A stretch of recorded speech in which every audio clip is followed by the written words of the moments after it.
Olá pessoal, quem fala é o professor Tiago Colíquio. No vídeo de hoje eu vou dar continuidade à série de vídeos em que eu trato de assuntos relacionados abordados no meu livro Progresso às Avessas, que será lançado pela editora Estudos Nacionais em breve. Hoje nós vamos falar sobre, eu vou comentar algumas passagens das profecias do livro do Apocalipse e vou tentar demonstrar como que elas podem ter alguma relação com as profecias que eu comentei nos vídeos anteriores das aparições marianas, né? Quando as pessoas falam sobre o livro do Apocalipse, normalmente se tem a vontade de ir direto para o capítulo 13, onde está a marca da besta, né? O anticristo se manifestando, né? A besta perseguindo os cristãos, né? E a imagem da besta, o número, né? 666. Só que é assim, o capítulo 13, né? Como, obviamente, ele é antecedido de 12 capítulos. Então tem muita coisa que aconteceu durante, né, que está acontecendo no momento da manifestação do reinado do anticristo, e onde você terá a marca da besta, que são relevantes para entender essa parte da marca da besta. Então, eu gostaria de discutir aqui algumas coisas que vêm antes daquele capítulo 13, que são relevantes para entendê-lo. Eu vou tentar falar dos acontecimentos do capítulo 13 em outros vídeos. O livro do Apocalipse é complicadíssimo, é um livro repleto de símbolos, né? O próprio livro te dá algumas dicas de que tudo ali, a não ser que seja explicitamente literal, mas na grande maioria das descrições que são dadas ali, devem ser interpretadas de forma simbólica, né? Há interpretações que o próprio livro te dá. Por exemplo, tem uma visão que São João tem. São João Apóstolo teria escrito o livro do Apocalipse, e tem numa das visões que ele tem, um anjo mostra para ele um dragão com 7 cabeças e 10 chifres, e o próprio anjo descreve o que são as 7 cabeças e os 10 chifres, dando a entender que assim, tudo aquilo ali é simbólico, né? Não existem dragões com 7 cabeças por aí, né? Tem várias imagens grotescas como essa, né? Pitorescas, que são apresentadas ali, que não são coisas que existem, né, na realidade concreta. Então nós devemos fazer uma tradução dos símbolos para algo que eles possam descrever na realidade. Então, o que eu estou fazendo aqui não é tentar dar uma interpretação nova, não há nada de novo no que eu vou trazer, mas é assim, a convergência de várias interpretações que eu estudei, que eu ainda estudo, né, e as que me parecem fazer mais sentido, especialmente relacionando elas com as profecias marianas. Antes de eu entrar direto na parte que eu quero discutir, que são os selos apocalípticos, eu gostaria só de esclarecer uma coisa que é importantíssimo para a gente entender os selos, né, e o livro do Apocalipse como um todo. No capítulo 20, o livro do Apocalipse descreve a visão de um anjo que tem a chave do abismo e que ele aprisiona Satanás no abismo, ele acorrenta Satanás e aprisiona ele no abismo por 1000 anos. Né? Esse período de 1000 anos tem várias interpretações sobre ele. Como tudo é simbólico no Apocalipse, a maioria das interpretações lidam com esses 1000 anos de forma simbólica. Há basicamente 3 principais interpretações, há mais do que 3, mas 3 são as mais comuns. A visão pré-milenista, amilenista e a pós-milenista. A pré-milenista é a única que interpreta esses 1000 anos de forma literal. É a interpretação mais comum entre os meios nas denominações protestantes. Então esses 1000 anos, para os que acreditam nessa visão pré-milenista, seriam 1000 anos literais de um reino físico que se daria aqui na Terra, né? Alguns interpretam que os judeus iriam liderar este reino, mas o fato é que assim, haveria o arrebatamento, que é a retirada física dos fiéis da igreja, para que eles não fossem expostos à grande tribulação, e com isso seria aberto o caminho para que os judeus fossem os líderes da conversão do mundo, né? E eles reinariam durante 1000 anos com o Cristo, para que o evangelho seja pregado a todos e tenha uma conversão total da humanidade. Então esse seria um evento que se passaria no futuro, né, no fim dos tempos. Se iniciaria ali no fim dos tempos. A visão amilenista é a visão mais comum, é a visão oficial da Igreja Católica, que você teria, assim, os 1000 anos são um período simbólico, que se inicia com a primeira vinda de Cristo e termina com a segunda vinda de Cristo. E 1000 seria, assim, para dizer que é um período longo e de fim indeterminado. E a visão pós-milenista também interpreta dessa forma, é um período simbólico que começa que a gente não sabe quando termina, mas a gente sabe que ele começa na primeira vinda de Cristo, termina na segunda vinda de Cristo, que a gente não sabe quando é. A diferença entre a visão amilenista e a pós-milenista é que a amilenista entende que durante esses 1000 anos, né, a igreja ela terá um combate com os inimigos da alma, né, a carne, o diabo e o mundo, e ela sofrerá ao longo do tempo cada vez mais até chegar no ápice né, da apostasia, do abandono da fé. E aí nós teremos o fim dos tempos, a segunda vinda de Cristo, o julgamento das almas, o fim do mundo e o julgamento das almas. A visão pós-milenista pensa o contrário, que você vai ter uma melhora, né, e vai ter uma conversão, quando tiver a conversão do número maior de pessoas, né, através do fortalecimento da igreja ao longo do tempo, aí sim você vai ter a segunda vinda de Cristo. Eu estou usando aqui a visão amilenista, que é a visão oficial da Igreja Católica. Ela foi proposta pelos pais da igreja, ela foi bastante defendida por Santo Agostinho, e após Santo Agostinho propor essa interpretação para combater uma heresia que existia na sua época, que defendia essa visão dos 1000 anos serem 1000 anos físicos, né, literais, que teria um reino físico aqui de Cristo aqui na Terra. Santo Agostinho propõe essa interpretação que vai da primeira vinda de Cristo até a segunda, com base no fato de que a vitória de Cristo na cruz acorrenta Satanás no abismo. Então, o que está descrito no capítulo 20 do Apocalipse, se você não interpretar de forma cronológica, e não é para interpretar, eu vou explicar porquê, representa o aprisionamento de Satanás. Ele não está impedido de agir, mas a sua ação está limitada, ele está acorrentado. Então, esse é o símbolo da sua limitação. Ele não tem mais translato, ele não tem mais acesso ao céu, como ele tinha no Antigo Testamento. No livro de Jó está descrito claramente que quando os anjos se apresentavam a Deus, Satanás podia estar presente entre eles. A partir da vitória de Cristo, ele não tem mais esse acesso. Então ele está limitado, ele está acorrentado. O que ele consegue fazer é atuar no mundo para perder as almas. Quanto mais almas ele perder, menos almas irão para o céu. Então é isso que restou para ele, mas ele não tem mais como fechar as portas do céu para nós, porque elas foram reabertas com a vitória de Cristo na cruz. Então os 1000 anos se iniciam ali com o aprisionamento de Lúcifer, de Satanás, e você teria um período indeterminado que vai até a segunda vinda de Cristo. Certo? Então essa é a visão oficial da igreja. Foi proposta por Santo Agostinho, foi aprovada no primeiro concílio de Éfeso, em 431, e é defendido por vários pais e doutores da igreja. São Jerônimo, São João Crisóstomo, São Tomás de Aquino. E está no próprio catecismo da Igreja Católica, no item 677, está escrito claramente ali que os 1000 anos são o período entre a primeira vinda de Cristo e a segunda vinda de Cristo. É que não há, e que a igreja, ela, assim como o Cristo passou pelo seu martírio, pela sua paixão, a igreja, enquanto corpo místico de Cristo, terá que passar pela sua paixão também. Então as coisas não vão melhorar ao longo desse período de 1000 anos, elas vão piorar, né? E vai chegar um momento do ápice da apostasia. O evangelho será pregado no mundo inteiro, mas nem todos se converterão. Né? Tanto é que Cristo ele se refere aos apóstolos dos últimos tempos como o pequeno rebanho. O rebanho não será grande, ele será pequeno. Né? As portas a porta para a entrada no céu é estreita, né? Muitos não poderão passar. Então, tudo aponta para assim, uma simbologia desses 1000 anos e não algo literal. Essa é a interpretação que eu estou seguindo aqui. Por que eu estou esclarecendo isso? Vai ficar claro, porque o livro do Apocalipse ele funciona como se fossem círculos concêntricos. Né? As pessoas tentam analisar o livro do Apocalipse e tentam entender as coisas conforme elas são descritas, como se fossem acontecimentos cronológicos. E isso fica muito difícil de ser feito, porque você tem uma série de dramas que se repetem. E conforme o drama é repetido, mais detalhes vão sendo adicionados na versão anterior do drama. Sempre segue mais ou menos essa sequência.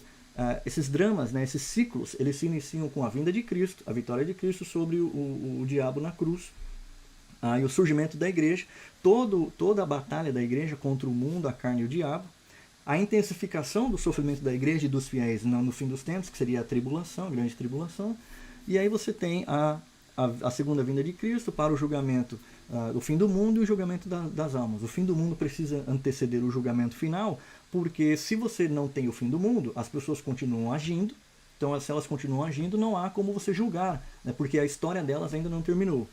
Certo? Então, esse drama se repete por várias vezes.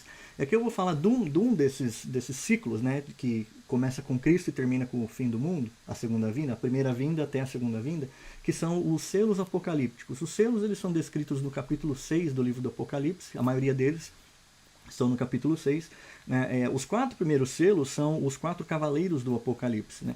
Então São João tem uma visão, né, em que tem um livro com 7 selos, né, e só o Cordeiro ele é capaz de tirar os selos desse livro. Né? O Cordeiro simboliza Nosso Senhor. Quando o Cordeiro tira o primeiro selo, uma série de eventos se desenrola. Cada selo retirado, mais eventos se desenrolam. Então é retirado o primeiro selo e São João tem a visão do primeiro cavaleiro. Né? Tem um cavalo branco, né? O cavaleiro ele tem uma coroa, né, e ele é descrito como aquele que venceu e voltará para vencer. Então aqui você tem a descrição do início do ciclo, né, desse drama. Cristo veio, através da sua morte na cruz, ele venceu. Ele venceu quem? Ele venceu o Satanás. E ele voltará no fim dos tempos para vencer. Alguns interpretam isso aqui apenas como o início do período da igreja, que vai durar até o fim do mundo com a segunda vinda de Cristo. Outros vão além e interpretam que, além disso, isso se referiria, no que se refere ao fim dos tempos, isso seria ao tempo da misericórdia, que antecede o tempo da justiça. Por que alguns interpretam dessa forma? Porque, precisamente em 1931, houve uma aparição para agora Santa Faustina, em que foi revelado que deveria se ter uma festa da Divina Misericórdia, né, de uma imagem que Cristo passou para Santa Faustina, que deveria ser colocada nas igrejas e adorada num determinado período do ano, deveria ter uma festa oficial da igreja, e que aquelas aparições que Cristo estava trazendo para Santa Faustina, elas representariam a preparação do mundo para a segunda vinda de Cristo. Essas aparições já têm quase 100 anos, né? Então, assim, 100 anos para nós, na nossa realidade temporal, é muito tempo, mas na perspectiva da eternidade, pode ser muito pouco.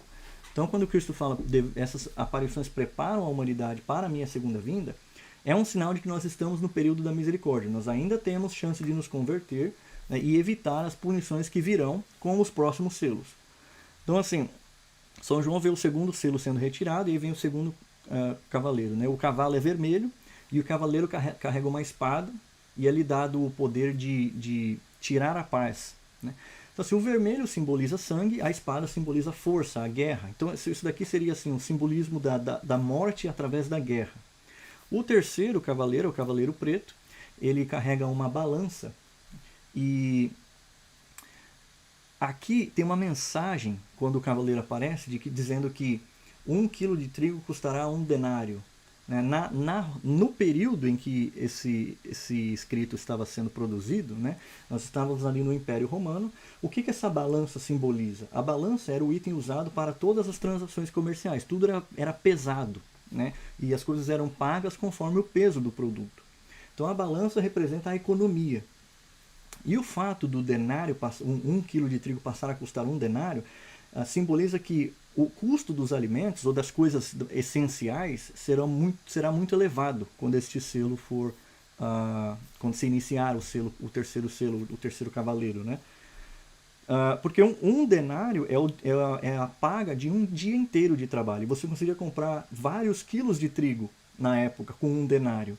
Se o quilo de trigo passará a custar 1 denário inteiro, significa que a sua produção, o seu salário, comprará muito menos bens essenciais do que ele conseguia comprar antes. Então, isso aqui está falando da morte através preto simboliza a morte, né, nas Sagradas Escrituras. Então, isso aqui está falando da morte através da fome. Aí vem o quarto selo é retirado, vem o quarto cavaleiro, o cavalo de cor verde. E o cavaleiro ele tem o poder de matar 1/4 da humanidade. Aí tem um simbolismo aqui, ele matará 1/4 da humanidade através da espada, da fome, da peste e de feras, né? Isso aqui basicamente assim, dá para você interpretar com um simbolismo clássico, que são as 4 principais formas de castigo enviados à humanidade em decorrência do afastamento do homem das coisas de Deus. Deus castiga, na maioria das vezes, os castigos que estão nas Escrituras são a fome, a guerra, pestes e coisas relacionadas à natureza. Então são as 4 principais formas de castigo da humanidade, para que o homem se volte a tomar consciência da sua condição precária e retorne a Deus. O quinto selo, aí encerraram os Cavaleiros do Apocalipse. O quinto selo, São João tem a imagem dos mártires, né, daqueles que são descritos como os imolados, aqueles que morreram por causa do testemunho que deram sobre Cristo. E eles estão questionando Cristo quando que a morte deles será vingada. E Cristo os informa que ainda é necessário completar-se o número dos eleitos. Então, alguns interpretam isso como a perseguição aos cristãos, a intensificação da perseguição aos cristãos, né, simbolizando o início da igreja, que teve uma perseguição intensa. Ela voltará a ser intensa no fim dos tempos, e seria essa visão aqui. O sexto selo é visto um grande terremoto, né, os astros do céu ele perde o seu movimento normal, uma estrela cai do céu, o sol escurece, e aí você tem aquela descrição da lua avermelhada, né? Esse sexto selo é interpretado de 2 formas normalmente. Uns interpretam ele como o aviso descrito em Garabandal, que eu falei no vídeo anterior. Por quê? Porque ele contempla tanto o evento físico, que as videntes de Garabandal descrevem, que será como se corpos celestes se chocassem no ar, todos poderão ver, ninguém se machucará, mas todos poderão ver. A partir desse momento físico, você terá um evento espiritual. Né? Todos sentirão, né, terão uma experiência, e isso é descrito no sexto selo. Todos os habitantes da Terra, os ricos, os pobres, os livres, os escravos, né, eles sentirão a ira de Deus. Se você não estiver em estado de graça, quando vier o aviso, né, segundo as videntes, você terá uma experiência terrível. É como se fosse sentir a ira de Deus, porque você vai ver a sua alma como Deus a vê. Né? Então, essa é uma interpretação possível. A outra interpretação é de que aqui você estaria concluindo esse ciclo, né, que se inicia com a vinda de Cristo. Aí você tem toda a dificuldade da igreja, do povo de Deus ao longo dos 1000 anos. Né? E aqui você estaria próximo da segunda vinda de Cristo, porque o que está sendo descrito aqui pode ser interpretado como assim, os corpos celestes perdendo o seu movimento, o sol escurecendo e a ira de Deus caindo sobre a humanidade. Seria o fim do mundo, a segunda vinda de Cristo e o julgamento dos fiéis e infiéis, a separação do joio e do trigo. E você tem, após isso, o sétimo selo. Quando o sétimo selo é aberto, você tem, seria assim, o encerramento, o fim do mundo, teria sido dado, e aí você tem. Só que aqui é o seguinte, aqui que tem a confusão do livro do Apocalipse. Quando você encerra, né, o sétimo selo é aberto, se inicia um novo ciclo, que aí aparecem 7 anjos, é uma outra visão que São João tem, aparecem 7 anjos, cada um carregando uma trombeta, e o soar de cada trombeta dispara mais uma série de vários eventos. E aí assim, parece que tudo tinha acabado, de repente começa tudo de novo. O primeiro anjo toca a primeira trombeta e uma série de eventos catastróficos acontecem. Assim por diante. As 4 primeiras trombetas são mais ou menos similares ao que é descrito nos selos, no sentido de que você tem catástrofes, você tem o que aparentam ser catástrofes naturais. Você tem, por exemplo, quando toca a primeira trombeta, São João vê cair do céu granizo misturado com fogo e com sangue. E aí na segunda trombeta é uma montanha pegando fogo, é atirada ao mar, e aí 1/3 da água é contaminado e se torna sangue. Só que parece ser eventos, catástrofes naturais, só que quando você analisa em detalhe, você vê que aqui a descrição simbólica é bem diferente da dos selos. Né? Se você interpretar que aqui se iniciou um novo drama, né, os selos começaram com a vinda de Cristo, terminou com o fim do mundo, as trombetas elas estão reiniciando todo aquele ciclo de punições que se deram com os selos. Né? Os selos vão acrescentando punições à humanidade. Aqui seria um novo drama. Então essas coisas elas estariam acontecendo em paralelo. Então elas não são exatamente a mesma coisa.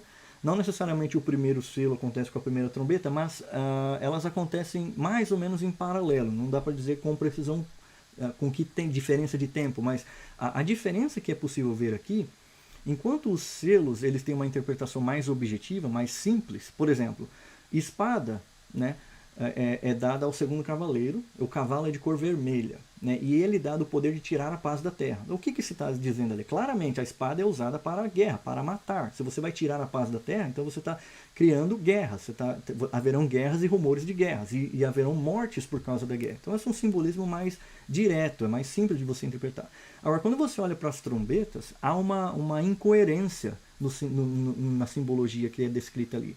Granizo cair do céu misturado com fogo, isso aqui, a não ser que haja um milagre, né, você vai ter uma exceção às leis da natureza, isso aqui não pode ocorrer, porque são elementos contraditórios. O granizo ele é feito de gelo e o fogo ele derrete o gelo. Então assim, não dá para esses dois elementos estarem juntos. E sangue misturado com esses dois elementos também não faz sentido, porque sangue é um material biológico que circula nos seres humanos e nos animais. Sangue não cai do céu, como está na visão de São João. Né? E uma montanha pegando fogo cair no mar, né, ou no oceano, ela não tem como contaminar apenas 1/3 da água, né? Porque ela vai acabar contaminando uma parte maior. Não dá para você limitar que seja 1/3. Então não é precisamente 1/3. Né? A água vai correr e a contaminação vai se espalhar. Não dá para você precisar que vai ser 1/3, mais ou menos de 1/3. Então é claro que é uma linguagem simbólica, só que os símbolos serem contraditórios, né, nos remetem ao Velho Testamento. Toda vez que você tem punições, praticamente toda vez que você tem punições que envolvem os elementos da natureza, terra, água, ar, luz, normalmente elas simbolizam uma punição espiritual. Então, assim, a interpretação assim, que me parece mais razoável para as trombetas é que elas complementam os selos como sendo uma punição espiritual e o selo sendo uma punição física, né, que são as catástrofes se intensificando, sempre acontecendo ao longo da história e se intensificando no fim dos tempos. E isso também é coerente com a mensagem da aparição de Fátima. Porque em Fátima também são citadas punições de duas características, de duas origens. Você tem punição física ali, no segundo segredo de Fátima, são descritos em decorrência do não cumprimento dos pedidos de Nossa Senhora, de consagração da Rússia, haverão mortes por guerra e fome. São os eventos físicos que similares aos eventos dos selos apocalípticos. E em seguida você vai ter perseguição aos cristãos, né, à igreja e ao Papa. E aí é um evento espiritual. Então, assim, a perseguição ela pode se manifestar fisicamente ou não, mas o fato dela existir é uma punição espiritual. Você não pode exercer a sua fé, você será perseguido por isso. Então, em Fátima, você tem também esses dois tipos de punição na mesma mensagem, que é algo que seria algo que contribuiria para essa interpretação da sobreposição dessas punições física e espiritual.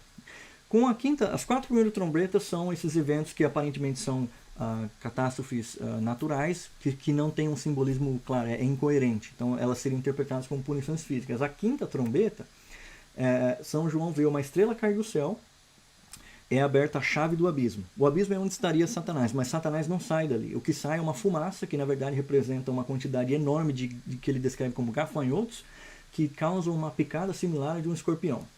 Esses animais não existem, claro. Mas o que está sendo demonstrado aqui é que essa punição será dada aos infiéis, àqueles que negaram a Deus, que negaram o testemunho a Jesus. Certo? Então são os que receberão a marca da besta. Isso é discutido mais à frente, mas aqui já está se relacionando aos infiéis. A dor é uma dor insuportável, como a picada de um escorpião, mas ela simboliza provavelmente uma perseguição física, um afastamento de Deus. Como o homem abandonou a Deus, Deus abandonará o homem. Como foi feito várias vezes no Velho Testamento. Se você lê o Velho Testamento, seu povo judeu é alertado pelos profetas que ele está abandonando a Deus, ele não dá ouvido aos profetas e Deus o abandona o povo à sua mercê. Então há uma escuridão espiritual. E aí a sexta trombeta é a visão de 4 anjos que libertarão um exército de milhões de demônios que vão matar, que tem hora, dia e data marcada para matar 1/3 da humanidade. E aí na sétima trombeta vem a ira de Deus, né? Seria assim o castigo final. Você tem uma série de castigos que são descritos, como mais uma série de eventos cataclísmicos e morte por várias formas, né? E representam assim como se fosse a segunda vinda de Cristo. Então você tem o fechamento ali de um outro ciclo desse drama que se repete, né? E aí dali vem os outros capítulos com a mulher vestida de sol, o conflito dela com o dragão, que representa o diabo. Alguns interpretam a mulher como Nossa Senhora, outros interpretam a mulher como a igreja, né? E a vitória de Cristo aprisionaria o diabo, e inicia um outro drama que vai culminar no reino do anticristo, que ao que tudo indica, é também paralelo a esses acontecimentos. Agora, se tudo isso daqui está acontecendo entre a primeira e a segunda vinda de Cristo, né, a gente não tem um critério para identificar quando então será o fim dos tempos. Porque se você pensar as punições dos selos, assim, guerra, fome, pestes e catástrofes naturais, essas coisas sempre aconteceram. Né? E no passado aconteceram em intensidade maior até do que hoje. Então, se você pensar assim, a perseguição aos cristãos do início da igreja foi feroz, né? Eles morriam aos milhares. E você teve assim, pestes, nenhuma peste moderna se compara à peste negra, que matou milhões de pessoas na Europa. Em alguns lugares, 1/3 da população, em outros, metade da população. Se você juntar as guerras do século XX, elas mataram mais do que todas as guerras dos séculos anteriores juntas. Então, assim, mesmo assim, o critério que é dado é a intensificação dessas coisas. Porque em Mateus 24, quando Cristo é perguntado como que nós vamos saber, que sinais que nós teremos de que a sua vinda está próxima, a segunda vinda estará próxima e que será o fim do mundo. Cristo cita todas essas coisas. Haverão guerras e rumores de guerras, então reinos se voltarão contra outros reinos, nação contra nação. você terá peste, você terá terremotos, mas não é para nós nos preocuparmos, porque tudo isso precisa acontecer. Então, se ele está dando estes elementos que sempre aconteceram como sinais, né, de que a vinda dele está próxima, nós teremos que ter alguma maneira de reconhecer que agora está diferente do que era anteriormente, porque isso sempre aconteceu. Então, uma conjectura que a gente faz é que esses eventos sempre aconteceram, mas eles se intensificarão de modo tão grande que será possível perceber que a vinda de Cristo está próxima, a segunda vinda está próxima. E aqui você tem também na mensagem de Fátima, né, a menção de que nações inteiras serão aniquiladas. E o terceiro segredo de Fátima, que é o que tudo indica, se refere à grande apostasia, profetizada por São Paulo, que é uma outra profecia que deve se cumprir para que nós saibamos que estamos perto da segunda vinda de Cristo, que é o abandono da fé. Por isso essa interpretação católica de que a igreja, em vez de melhorar até o fim dos tempos e haver uma conversão de muitas pessoas, as coisas piorarão e as pessoas perderão a caridade, como o próprio Cristo diz em Mateus 24. Muitos perderão a caridade, muitos perderão a fé, né? Eles não farão mais bons atos, né?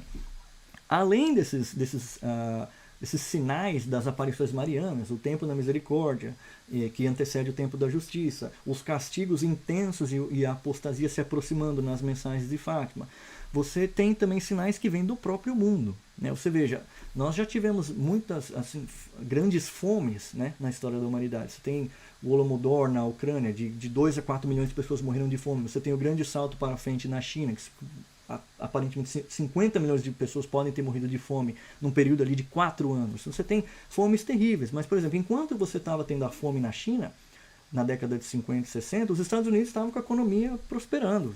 A guerra tinha acabado, os soldados tinham voltado, a economia estava pujante, né, produção de tudo quanto é tipo de tecnologia, iniciava-se a luta contra o câncer, produção das primeiras vacinas, antibiótico produzido em larga escala. Então a economia estava assim, prosperando como nunca.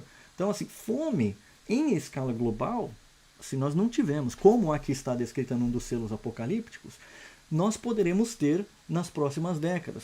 Você tem pessoas como o pessoal do Fórum Econômico Mundial promovendo o slogan de que no futuro nós não teremos nada e seremos felizes, né? Por quê? Porque nós teremos a renda básica universal, né? 2 motivos. Nós estamos à beira do colapso do sistema financeiro, a dívida das nações é muito maior do que o PIB das nações, né? E ela só aumenta. Uma hora isso vai colapsar. E você tem o advento da quarta revolução industrial, convergência de inteligência artificial, computação quântica, a impressão 3D, nanotecnologia, vão causar um desemprego num nível como nós jamais vimos. Então, esses 2 fatores juntos podem colocar assim, uma população de 8 bilhões de pessoas, talvez metade dela numa situação de miséria, dependendo da renda básica universal. Então você não terá nada e será feliz, porque é só isso que você vai ter. São situações, são sinais que nós temos que são análogos ao que é descrito no livro do Apocalipse. Então esses círculos concêntricos, né, desses eventos que se repetem, né, e os capítulos do Apocalipse que um vai complementando o outro, podem descrever eventos que sempre aconteceram, mas que vão se intensificar. E a intensificação será o sinal de que a segunda vinda está próxima. Então é isso que nós devemos ficar de olho. Tá certo, pessoal? Então eu espero que tenha contribuído para esclarecer um pouco do mistério do livro do Apocalipse, né? Essas não são interpretações minhas, são conjecturas que eu faço de várias análises que eu vi e juntando as que mais me parecem fazer sentido. Tá certo? Então eu vou tentar analisar outros elementos do Apocalipse nos próximos vídeos. Então, se você gostou desse vídeo, deixe seu like, compartilhe, fique com Deus e até a próxima.